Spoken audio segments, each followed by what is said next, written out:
Welcome back. Hello my dear student, the digital educare একাডেমির নতুন একটি ভিডিওতে তোমাদের সবাইকে সুস্বাগতম। আজকে আমি তোমাদের ভূগোল ক্লাসের এই অধ্যায়েরই পরবর্তী যে অংশ বায়ুর কাজ আমরা পড়ছিলাম, সেই বায়ুর কাজেরই পরবর্তী অংশটা নিয়ে চলে এসেছি। তো তোমরা যারা দূর দূরান্ত থেকে দেখছো, অবশ্যই ক্লাসটিকে ভালো লাগলে লাইক, শেয়ার এবং কমেন্ট করবে, এবং তোমাদের কোন টপিকটার উপরে আবার প্রয়োজন ভিডিও সেটা অবশ্যই কিন্তু কমেন্ট করে জানাবে। তো দেখো, আজকে আমি তোমাদের জন্য যে চ্যাপ্টারটা নিয়ে এসেছি, চ্যাপ্টারের যে অংশটা আমরা আজকে পড়ব সেটা হলো কি বায়ুর সঞ্চয় কাজ। এর আগের দিন আমরা কিন্তু বায়ুর ক্ষয় কাজের ফলে গঠিত ভূমিরূপগুলো কমপ্লিট করেছি। তোমরা যারা এখনও দেখোনি, অবশ্যই কিন্তু আগের ভিডিওতে আমাদের প্লেলিস্টে গিয়ে কিন্তু সেই ভিডিওটি দেখে নেবে। তারপরে কিন্তু বায়ুর ক্ষয়কাজের ফলে গঠিত ভূমিরূপ কিন্তু এবারে মাধ্যমিক পরীক্ষায় চলে এসেছে, যেখান থেকে কিন্তু শর্ট প্রশ্ন আসার কিন্তু সম্ভাবনা খুব বেশি। আর তার পরবর্তী অংশটা যেটা হলো বায়ুর সঞ্চয় কাজ, সেই সঞ্চয় কাজ থেকে কিন্তু বড় প্রশ্নও হতে পারে, আবার সেই সঞ্চয়জাত ভূমিরূপগুলো থেকে আলাদা আলাদা করে কিন্তু ছোট ছোট প্রশ্নও আসতে পারে। তো তোমরা ছাত্রছাত্রীরা কি করবে, এই যে কাজগুলো আমি যে ভূমিরূপগুলো পড়াচ্ছি এগুলোকে তোমরা বড় প্রশ্ন হিসেবে প্রিপেয়ার করতে পারো। এর ফলে কি হবে, তোমাদের এখান থেকে যদি ছোট প্রশ্ন জিজ্ঞাসা করে, সেই প্রশ্নগুলোর উত্তর কিন্তু তোমরা সহজেই দিতে পারছো। তার মানে একটাই কাজ করতে হচ্ছে তোমাদের, এক কাজে তোমাদের সবগুলো কাজ কিন্তু কমপ্লিট হয়ে যাচ্ছে, মানে এক ঢিলে দুই পাখি হয়ে যাচ্ছে। দেখো, তো আজকে যে ক্লাসটা আছে তোমাদের বায়ুর সঞ্চয় কাজ প্রক্রিয়া, তো বায়ুর ক্ষয় কাজ প্রক্রিয়া যেরকম আমরা পড়ছি, সেরকমই বায়ুর কিন্তু সঞ্চয় কাজ প্রক্রিয়াও রয়েছে, যে যে পদ্ধতিতে বায়ু সঞ্চয় কাজগুলো করে থাকে। এবং তারপরে আমরা দেখব সঞ্চয়জাত ভূমিরূপগুলো কী কী। তো সবার প্রথমে আমাদের সঞ্চয় প্রক্রিয়াগুলো কী কী সেগুলো একটু দেখতে হচ্ছে। দেখো, প্রথমেই আমাদের বায়ুর সঞ্চয় কাজে যে সঞ্চয় প্রক্রিয়া আছে সেটা হলো কি, প্রথম সঞ্চয় প্রক্রিয়াটা হলো আমাদের, দেখো কি বলা আছে, এক মিনিট একটু ঠিক করে নিই। হ্যাঁ, দেখো আমাদের প্রথমেই আছে সঞ্চয়ের প্রক্রিয়াগুলো। তো বায়ুর যখন গতিবেগ বেশি থাকে তখন কি করে, বায়ু কিন্তু ক্ষয়কাজ করে, কিন্তু যখনই তার গতিবেগ কমতে থাকে তখন কিন্তু তার ক্ষয়জাত পদার্থগুলো বহন করার ক্ষমতা কিন্তু কমে যায়। তো তখন কি করবে বায়ু, বায়ু কিন্তু তখন সঞ্চয় কাজ করবে, ঠিক আছে। তো এই সঞ্চয় কাজের যে প্রক্রিয়াগুলো, সেই প্রক্রিয়াগুলো কি কি, সেই প্রক্রিয়াগুলোকে আমরা মূলত তিন ভাগে ভাগ করতে পারি। সেটা কি কি, অধপাতন প্রক্রিয়া, উপলেপন প্রক্রিয়া এবং অধিগ্রহণ প্রক্রিয়া। তো বায়ুর সঞ্চয় প্রক্রিয়া বলতে কি বুঝি, যখন বায়ুর গতিবেগ হ্রাস পায় বা কোনো ঝোপঝাড়ে, বায়ু প্রবাহিত হওয়ার সময় কোনো ঝোপঝাড়ে গিয়ে বাধা পেল, তখন কি করবে, বায়ুবাহিত যে বালি, নুড়ি, ছোট ছোট পাথরের কোণা ছিল সেগুলো কিন্তু সেখানে সঞ্চিত হওয়া শুরু করবে, ঠিক আছে। বায়ুবাহিত পদার্থগুলো সঞ্চিত হওয়া শুরু করবে। তো এই সঞ্চয়ের প্রসেসগুলো কি কি, এক নম্বর হচ্ছে অধপাতন প্রক্রিয়া, যেটাকে সেডিমেন্টেশনও বলা হয়ে থাকে। এই সেডিমেন্টেশন বা অধপাতন কি, দেখো ধীর গতি সম্পন্ন বায়ু, খুব স্লো প্রবাহিত হচ্ছে বায়ু, তার সঙ্গে যে সূক্ষ্ম বালি ও ধূলিকণা, এগুলো ধীরে ধীরে কিন্তু কি হয়, সঞ্চিত হওয়া শুরু করে। যখন বাতাসের গতিবেগ কমতে থাকে তখন বাতাসের সঙ্গে যে ধূলিকণা বা বালিকণা প্রবাহিত হয়েছে অতি সূক্ষ্ম সূক্ষ্ম, সেগুলো কিন্তু আস্তে আস্তে থিতিয়ে পড়া শুরু করে। ঠিক যেরকম আমরা একটা বোতলের মধ্যে যদি কাদা জলকে গুলিয়ে নিয়ে ভালো করে ঝাঁকিয়ে দিই, তাহলে কি হবে, প্রথমে জলটা প্রচুর ঘোলা হয়ে যাবে, তারপরে সেই বোতলটাকে যদি আমরা রেখে দেই কয়েক ঘন্টার জন্য, তখন কিন্তু সেই পদার্থগুলো, সেই কাদাগুলো কিন্তু আস্তে আস্তে থিতিয়ে পড়বে। ঠিক সেরকমই এটা প্রসেস, যে বায়ুর সঙ্গে মিশেছিল, বায়ুর সঙ্গে মিশে প্রবাহিত হচ্ছিল, তারপরে গতিবেগ হ্রাস পাওয়ার জন্য বায়ুর সঙ্গে সেই উড়ে যাওয়া পদার্থগুলো আস্তে আস্তে আস্তে আস্তে থিতিয়ে পড়া শুরু হলো। এটাই হচ্ছে অধপাতন বা সেডিমেন্টেশন। এবার দেখো, দুই নম্বর প্রক্রিয়া কি আছে, উপলেপন, যাকে বলা হয় কি অ্যাক্রিশন। অ্যাক্রিশন কি, বায়ুবাহিত মাঝারি থেকে বড় আকারের নুড়ি, কাকর, প্রস্তরখণ্ড গড়িয়ে গড়িয়ে সঞ্চিত হয়।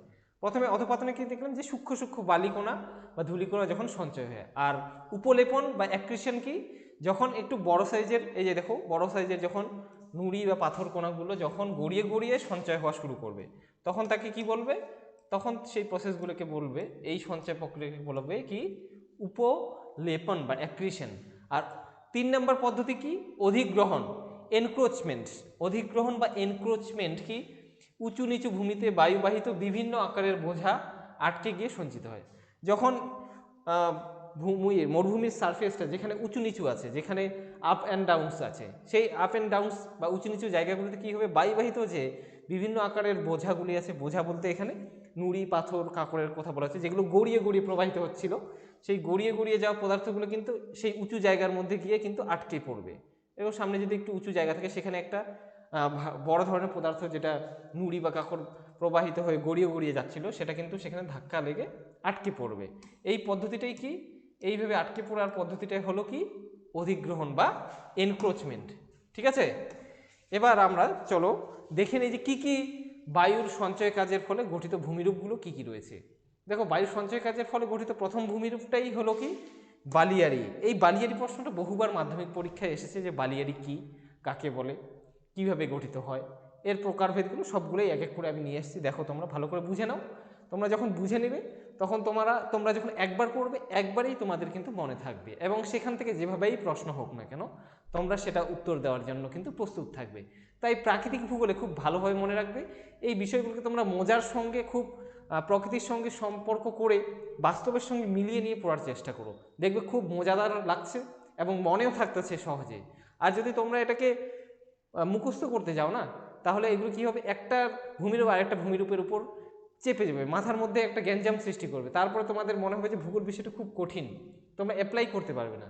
কিন্তু বাস্তবে তোমরা ছবির সঙ্গে সেই নামগুলো, সেই ভূমিরূপগুলো একটু বুঝে বুঝে পড়ো, একটু ক্লাসগুলোকে দেখো, ভালোভাবে বোঝার চেষ্টা করো, দেখবে তোমাদের খুব ভালো লাগছে এবং তোমরা সহজেই মনে রাখতে পারছো। ঠিক আছে, আর তোমাদের মাধ্যমিক পরীক্ষায় যে প্রশ্নগুলো বর্তমানে হতে যাচ্ছে বা চলছে, সেখানে বেশিরভাগই কিন্তু প্রশ্নগুলো বুঝে উত্তর দেওয়ার মতো, এরকম মুখস্থ বিদ্যা দরকার হয় না যে যেগুলো ভূগোলের প্রশ্নগুলোতে যেগুলো তোমাদের মুখস্থ করে বা কমন পড়েছে এরকম ব্যাপার নয়। এগুলো তোমরা যখন পড়বে, বুঝবে ভালো করে, তখন সহজেই উত্তর দিতে পারবে। তাই তোমরা ভালো করে কিন্তু ক্লাসগুলো বুঝে নাও। ঠিক আছে, দেখো, এই জন্যই আমি কিন্তু বাস্তবে সেখানে গিয়ে কীরকম দেখতে হয় সেই ছবিগুলোই কিন্তু রেখেছি।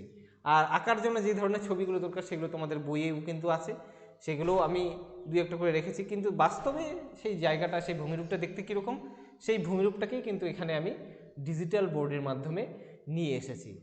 ঠিক আছে, তো আর কথা না বেরিয়ে দেখি প্রথম বায়ুর সঞ্চয়জাত ভূমিরূপটা কি, যে বালিয়াড়ি।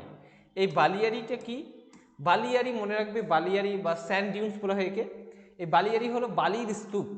ঠিক আছে, বালির স্তূপ অনেক বড় পাহাড়ের মতো করে জমে আছে, মনে করো বালির ঢিবি বলতে পারো, বড় এলাকা জুড়ে বালির স্তূপাকারে সঞ্চিত বালি। তো এটা কি কারণে হচ্ছে, ওই যে বললাম বায়ুর সঞ্চয়, বায়ু যখন প্রবাহিত হচ্ছে তার সঙ্গে বাহিত পদার্থগুলো কি ঝোপঝাড়ে বা কোনো কোথাও যখন বাধা পাচ্ছে সেখানে কিন্তু সঞ্চয় হওয়া শুরু হচ্ছে। তো দেখো কি বলা আছে, বায়ুর গতিপথে শিলাস্তূপ বা গাছপালা, ঝোপঝাড়, এই সমস্ত জায়গাগুলোতে যখন, এই বাধাগুলোতে যখন বায়ু বাধা পাচ্ছে সেই সময় কি হচ্ছে, বায়ুবাহিত যে বালিগুলো আছে সেগুলো স্তূপের আকারে কিন্তু সঞ্চিত হয়ে যাচ্ছে। এর ফলে যে স্থায়ী বা সচল উঁচু এবং দীর্ঘ বালির ঢিবি গড়ে ওঠে তাকে বালিয়াড়ি বলে। ঠিক আছে, এখানে একটা দাড়ি হবে। পৃথিবীর এই বালিয়াড়িগুলো কি, পৃথিবীর প্রায় সমস্ত রকম মরুভূমিতে ও কিছু কিছু সমুদ্র উপকূলে কিন্তু নানা আকৃতির বালিয়াড়ি দেখা যায়। তো এখানে একটা খুব ভালো একটা জিনিস দেওয়া আছে যে এই বালিয়াড়ি এমন একটা জিনিস, এই বায়ুর সঞ্চয় কাজের ফলে গঠিত ভূমিরূপ। এটা কি শুধু মরুভূমিতেই দেখা যাবে? না, সমুদ্র উপকূলবর্তী এলাকাতেও কিন্তু বালিয়াড়ি দেখা যায়। ঠিক আছে, যেরকম এখানে দেওয়া আছে, দেখো, কেরলের মালাবার উপকূলের বালিয়াড়িগুলিকে আবার মালাবার উপকূলে, দেখো ওখানে কিন্তু মরুভূমি নেই কেরলে, তোমরা ভালোভাবেই জানো। তো কেরলের মালাবার উপকূলে যে বালিয়াড়িগুলো দেখা যাচ্ছে, যেখানে উপকূল অঞ্চল বায়ুর সঞ্চয় কাজের ফলে গঠিত হচ্ছে, সেগুলোকে কিন্তু স্থানীয়ভাবে ওখানে টেরিস বলা হয়। এটা ইম্পর্টেন্ট। তো টেরিস যদি কি বলা হয়, তাহলে বালির সঞ্চয় কাজের ফলে উপকূল অঞ্চলে, মূলত কেরলের মালাবার উপকূল অঞ্চলে যে বালিয়াড়ির সৃষ্টি হয় তাকে কি বলা হয়, টেরিস বলা হয়। ঠিক আছে, দেখো বালিয়াড়ি, দেখো কত বড় বড় বালির স্তূপ দেখতে পাচ্ছ সবাই স্ক্রিনে। ঠিক আছে, এগুলোও বালিয়াড়ি বলা হয়, এগুলোকেই বালিয়াড়ি বলছে। তোমরা যদি দীঘায়, পুরীতে বেড়াতে যাও, তখন তো তোমরা কিন্তু দীঘার সেই উপকূলের ধার দিয়ে কিন্তু এরকম অসংখ্য বালিয়াড়ি দেখতে পাবে। ঠিক আছে, এবার দেখো এই বালিয়াড়িগুলি কিন্তু শুধু এক ধরনের বালিয়াড়ি হয় না, বালিয়াড়ি এখানে তোমাদের সিলেবাস অনুসারে দু ধরনের বালিয়াড়ি আমরা পড়ব। তো এই বালিয়াড়ি কিন্তু কতগুলো প্যাটার্ন তৈরি করে, আর সেই প্যাটার্ন অনুসারে এদেরকে কিন্তু আমরা দুই ভাগে ভাগ করতে পারি। প্রথমেই 1 নম্বর হলো কি তির্যক বালিয়ারি, যেটাকে কিন্তু বারখান বালিয়ারিও বলা হয়ে থাকে। দেখো ট্রেন্সভার্স ডিউন বা বারখান, ঠিক আছে, বারখান বালিয়ারিও বলা হয়ে থাকে। এটা কি জিনিস? যখন বায়ুর গতিপথের সঙ্গে আড়াআড়িভাবে কোনো বালিয়ারি গড়ে উঠবে, আড়াআড়িভাবে, ঠিক আছে, তখন তাকে তির্যক বালিয়ারি বলে। যেমন ধরে নাও এখানে এই ছবিতে দেখতে পাচ্ছ তোমরা, এখানে এদিক থেকে বায়ু প্রবাহিত হচ্ছে, বাতাস কোন দিক থেকে প্রবাহিত হচ্ছে? বাতাস এখানে এদিক থেকে প্রবাহিত হচ্ছে, এখানেও কিন্তু এদিক থেকে বাতাস প্রবাহিত হচ্ছে। তো বাতাসের প্রবাহের সঙ্গে তির্যকভাবে বা আড়াআড়িভাবে ক্রস, এরকম করে যদি যেদিকে বাতাস যাচ্ছে তার সঙ্গে আড়াআড়িভাবে এভাবে যদি গড়ে ওঠে, তখন তাকে কি বলা হবে? তির্যক বালিয়ারি বলা হবে। এ বায়ু প্রবাহ দেখো, তারপরে বলা আছে দেখো, বায়ু প্রবাহ পথের সঙ্গে আড়াআড়িভাবে, বায়ু প্রবাহ পথের সঙ্গে আড়াআড়িভাবে বা লম্বভাবে গড়ে ওঠা অর্ধচন্দ্রাকার বালিয়ারিকে কিন্তু বারখান বলে, ঠিক আছে। আর এই বালিয়ারিগুলি কীরকম দেখতে হবে? অর্ধেক চাঁদের মতো, আধখানা চাঁদ যেরকম দেখতে হয় সেরকম। দেখো এই ছবিটাতে আরও ভালো বোঝা যাচ্ছে, যেমন অর্ধেকটা চাঁদ একটা, ঠিক আছে। হ্যাঁ, এখানে অবশ্যই মনে রাখতে হবে যে এই বালিয়ারিটা দেখো দেখতে কি একটা দিক উত্তল হবে, ঠিক আছে। এই বালিয়ারির একটা দিক যেদিক থেকে বায়ু প্রবাহিত হচ্ছে সেই দিকটা কীরকম হবে? উত্তল আকারের হবে, ঠিক আছে। দেখতে পাচ্ছ এখানে এদিক থেকে বায়ু প্রবাহিত হচ্ছে, এই দিকটা কি উত্তল, আর বায়ু প্রবাহের বিপরীত দিকটা কি হয়ে যাবে? অবতল আকারের হবে।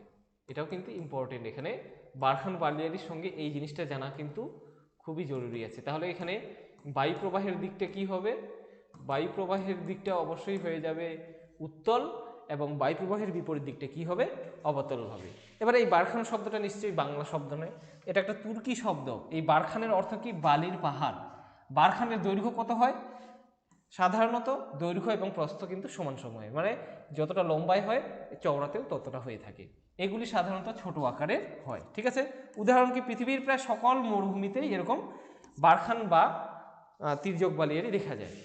এখানে আবার একটা মজার জিনিস কি, এই বারখান বা তির্যক বালিয়ারিগুলিকেই কিন্তু আমাদের থর মরুভূমিতে, এটা তোমরা নোট ডাউন করে রাখো, থর মরুভূমিতে এই বারখান বা যে চলমান বালিয়ারি, এগুলো বারখান বালিয়ারিটা মূলত চলমান, মানে এটা যে জায়গায় তৈরি হলো সেখান থেকে আস্তে আস্তে কি করে এদিকে সরে যায়। কেন সরে? কারণ এদিকের উত্তল অংশের বালিগুলো কিন্তু কি প্রবাহিত হয়ে বায়ুর সঙ্গে প্রবাহিত হয়ে অবতল অংশে এদিকে গড়িয়ে গড়িয়ে সঞ্চিত হতে থাকে, আর আস্তে আস্তে গোটা বালিয়ারিটাই এদিকে বায়ু প্রবাহের সঙ্গে সঙ্গে সেই একই দিকে মুভ করে, সরে সরে যায়। আজকে এখানে আছে, কালকে আরেকটু সরে যাবে, এভাবে সরতে থাকে প্রতিদিন মরুভূমিতে, ঠিক আছে। থর মরুভূমিতে এই বালিয়ারি বা এই চলমান বালিয়ারিগুলিকে কি বলে? এই চলমান বালিয়ারিগুলিকে কি বলা হয়? ধ্রিয়ান বলে। বালিয়ারিকে কি বলা হয়? ধ্রিয়ান, ঠিক আছে। এই চলমান বালিয়ারিগুলিকে ধ্রিয়ান বলে, এটা তোমরা নোট ডাউন করে রাখবে, এটা কিন্তু আসছে পরীক্ষায়, এটা কিন্তু মাধ্যমিক পরীক্ষায় এসেছে, ঠিক আছে। ঠিক আছে, বুঝতে পারলে? তো এবার যদি চলমান বালিয়ারি বলে তবুও কি হবে? এই বারখান বালিয়ারি হবে, ঠিক আছে। দেখি তারপরে পয়েন্ট কি আছে। তারপরে পয়েন্ট আমাদের রয়েছে কি, দেখো বালিয়ারির আরেকটা ভাগ কি, আরেক ধরনের বালিয়ারি হয়, সেই বালিয়ারিটার নাম কি? অনুদৈর্ঘ্য বালিয়ারি। এই অনুদৈর্ঘ্য বালিয়ারিটা কি? লংজিটিউডিনাল ডিউন বা এই অনুদৈর্ঘ্য বালিয়ারিকে আবার সিফ বালিয়ারিও বলা হয়, সিফ, ঠিক আছে। অনুদৈর্ঘ্য, দেখো বায়ু প্রবাহের সঙ্গে সমান্তরালভাবে গড়ে ওঠা তলোয়ারের মতো দীর্ঘ সংকীর্ণ বালিয়ারিকে সিফ বা অনুদৈর্ঘ্য বালিয়ারি বলে। যেদিকে বাতাস প্রবাহিত হচ্ছে সেই বাতাস প্রবাহের সঙ্গে যেই দিশায়, যে ডিরেকশনে বায়ু প্রবাহিত হচ্ছে সেই বায়ু প্রবাহের দিকের সঙ্গে সমান্তরালে যে বালিয়ারি গড়ে উঠবে, ঠিক আছে। এই যে আমি অ্যারোগুলো দিলাম, এদিকেই বাতাস প্রবাহিত হচ্ছে, আর তার সঙ্গেই দেখো এই যে মাঝখানে এগুলো কিন্তু বালিয়ারি। এইভাবে যে বালিয়ারিগুলো গড়ে উঠবে তখন তাকে বলা হবে কি? অনুদৈর্ঘ্য বালিয়ারি বা সিফ বালিয়ারি, ঠিক আছে। এই সিফ শব্দটা কি? সিফ শব্দটা একটা আরবি শব্দ যার অর্থ কি? তলোয়ার। এটা ইম্পর্টেন্ট তোমাদের জানার জন্য। সিফ কথার অর্থ কি? তলোয়ার। তো এই তলোয়ার, তরবারি বা তলোয়ার কীরকম দেখতে হয়? লম্বা এরকম সোজা দেখতে হয়, তো সোজা বা লম্বা তরবারির মতো দেখতে জন্যই কিন্তু একে সিফ বালিয়ারি বলা হচ্ছে, যেটা একটি কি আরবি শব্দ। এগুলি কি হয়? দৈর্ঘ্যে কয়েক কিমি থেকে কয়েকশো কিমি এবং উচ্চতায় কয়েকশো মিটার হয়ে থাকে, মানে উচ্চতা কয়েকশো মিটার হয়ে থাকে, যথেষ্ট উঁচু, কিন্তু লম্বায় কতটা হয়? দীর্ঘ কিন্তু কয়েক কিমি থেকে কয়েকশো কিমি হতে পারে। তো দেখো স্বাভাবিকভাবে এই ধরনের যদি অনুদৈর্ঘ্য বালিয়ারি তৈরি হয় পাশাপাশি দুটো অনুদৈর্ঘ্য বালিয়াড়ি, যেগুলো কি কয়েকশো মিটার উঁচু, মানে পার হওয়া কিন্তু কষ্টকর। তাহলে তার মাঝখান দিয়ে যে জায়গাটা থাকছে দুটো অনুদৈর্ঘ্য বালিয়াড়ির মাঝখান দিয়ে, সেটা কিন্তু একটা কি রাস্তা বা পথের মতো কিন্তু হয়ে যাচ্ছে। এই জায়গাটা কি একটা রাস্তা বা পথ হয়ে যাচ্ছে এই দুটো অনুদৈর্ঘ্য বালিয়াড়ির মাঝখান দিয়ে। এই জায়গাগুলোকে কিন্তু মরুভূমির কি বলবো, মরুভূমির রাস্তা হিসেবে ব্যবহার করা হয়। এগুলো দিয়েই কিন্তু দূর দূরান্ত পার করা যায়। কারণ কি এই রাস্তা ধরে চললে পরে কি রাস্তা দিকভ্রম বা রাস্তা হারিয়ে যাওয়ার সম্ভাবনা থাকে না, কারণ এগুলো বায়ু প্রবাহের সঙ্গে কিন্তু সমান্তরালে দীর্ঘ পথ জুড়ে বিস্তৃত থাকে, সুদীর্ঘ হয়ে থাকে। সেই কারণে মরুভূমিতে যেটা হয়, সাধারণত মরুভূমিতে গেলে মানুষ কিন্তু হারিয়ে যায়, কারণ ওখানে চারিদিকে ধুধু প্রান্তর, সেখানে দিশা হারিয়ে ফেলে। তো সেক্ষেত্রে মরুভূমিতে যারা যাত্রা করে, যেমন আরবের লোকেরা, মিশরের লোকেরা, সেক্ষেত্রে তারা কিন্তু এই রাস্তাগুলিকে মানে এই জায়গা, এই যে করিডোরগুলোকে ইউজ করে, যেগুলোকে বলা হয় কিন্তু, যেগুলোকে গাসি বলা হয়। এই করিডোরগুলোকে কি বলা হয়?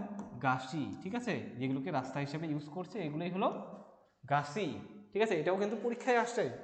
উদাহরণ কি? কালাহারি বৃহৎ অস্ট্রেলিয়ার মরুভূমি, আমাদের ভারতের থর মরুভূমি অঞ্চলে অসংখ্য ছোট সিপ, এবং নামিব ও সাহারায় কিন্তু বৃহৎ সিপ দেখা যায়। ওই যে বললাম বৃহৎ অর্থাৎ সুদীর্ঘ, লম্বা।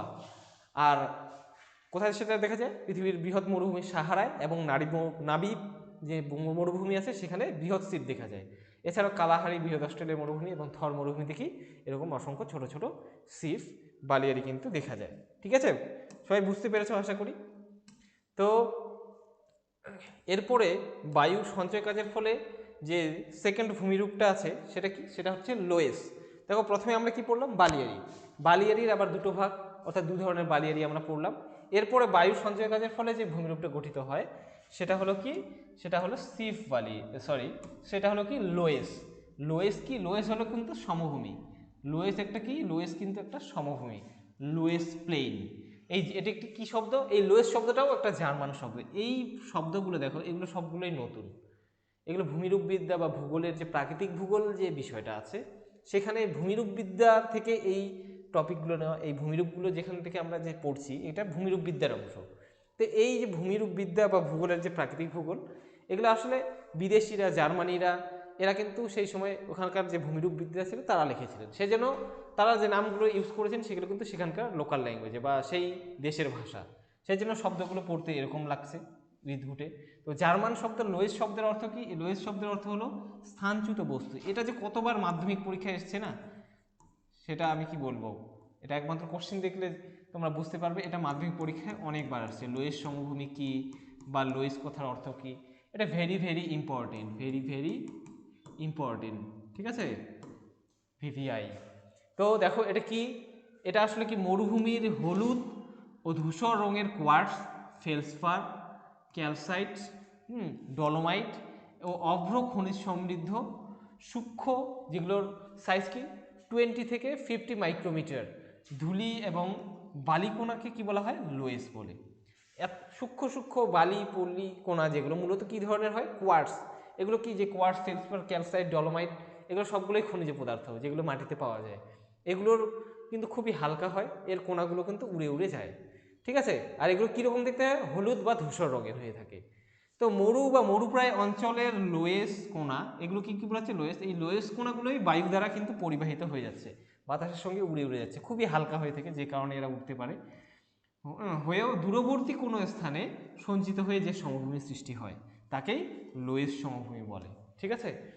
তো এত হালকা যে এরা বাতাসের সঙ্গে উঠতে থাকে, এবং উড়তে উড়তে গিয়ে কি বাতাসের সঙ্গে বহু দূর, কয়েকশো কিলোমিটার, কয়েক হাজার কিলোমিটার পাড়ি দেয়।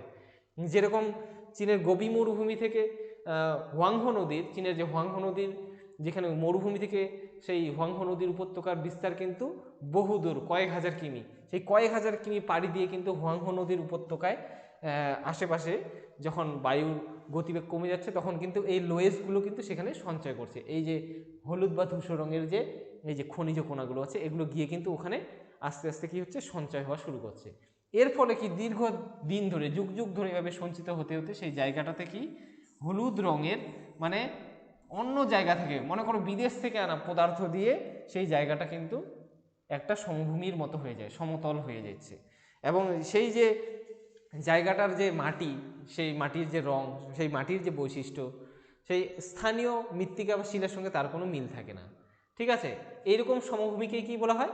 লোয়েস্ট সমভূমি বলে। যেমন এখানে আমি একটা ছবি রাখার চেষ্টা করেছি, যে দেখো এখানে এই জায়গাটাতে যে এখানে সমভূমিটা দেখা পাচ্ছে, এটা এই পাহাড়ের পিছন থেকে অনেক বহু দূর থেকে কিন্তু হলুদ রঙের কিন্তু পলি নুড়ি বা লোয়েস্ট পদার্থ কিন্তু এসে এখানে সঞ্চিত হয়েছে। তারপরে যুগ যুগ ধরে এখানে সঞ্চিত হতে হতে এই জায়গাটা কি হয়ে গেছে? সমভূমির মতো হয়ে গেছে। এটাই হয়ে গেল কি তোমাদের লোয়েস্ট সমভূমি। এই লোয়েস্ট কথার অর্থটা হচ্ছে কি? স্থানচ্যুত বস্তু, মানে যে জায়গাটার বস্তুটা সেই সেখান থেকে কিন্তু স্থানচ্যুত হয়ে গেছে, উড়ে উড়ে গিয়ে অন্য জায়গায় গিয়ে সঞ্চিত হয়ে কিন্তু এই সমভূমিটা গঠিত হয়েছে। ঠিক আছে, তো বুঝতে পারলে তোমরা? এই ছিল তোমাদের আজকের বায়ুর সঞ্চয় কাজের ফলে গঠিত ভূমিরূপ। এরপরে আমরা দেখো, এরপরে কিন্তু বায়ু জলধারার মিলিত কাজের ফলে ভূমিরূপ যে আছে, এই চ্যাপ্টারেরই পরবর্তী অংশ, সেটা কিন্তু আমরা পড়ব। তো তোমরা অবশ্যই সবাই ক্লাসটিকে দেখে কীরকম লাগছে অবশ্যই জানাও। এবং এখনও যারা আমাদের দ্য ডিজিটাল এডুকেয়ার ইউটিউব চ্যানেলকে তোমরা জানো না, তোমরা অবশ্যই বন্ধু বান্ধবের মধ্যে শেয়ার করো, কারণ যত শেয়ার করবে তোমাদের মধ্যে তত ভালো জিনিস নিয়ে আলোচনা হবে, পড়াশোনার মধ্যে থাকবা তোমরা, তো তোমাদের কিন্তু সামনে পরীক্ষা কিন্তু খুবই ভালো হতে চলেছে। আর তোমরা বারবার দেখে এই ডাউটগুলো কিন্তু বছরের শেষে, মাঝখানে, শুরুতে, পরীক্ষার আগে কিন্তু ক্লিয়ার করতে পারবে। ঠিক আছে, তো আমাদের চ্যানেলে সবগুলো ক্লাসের ভিডিওই তোমরা পেয়ে যাচ্ছ, এবং খুব শীঘ্রই তোমরা ইতিহাস ক্লাসের ভিডিও পেয়ে যাবে আমাদের প্লেলিস্ট থেকে, অবশ্যই দেখে নাও। তো সবাই খুব ভালো থাকবে, সুস্থ থাকবে, দেখা হচ্ছে পরবর্তী ভিডিওতে। ধন্যবাদ।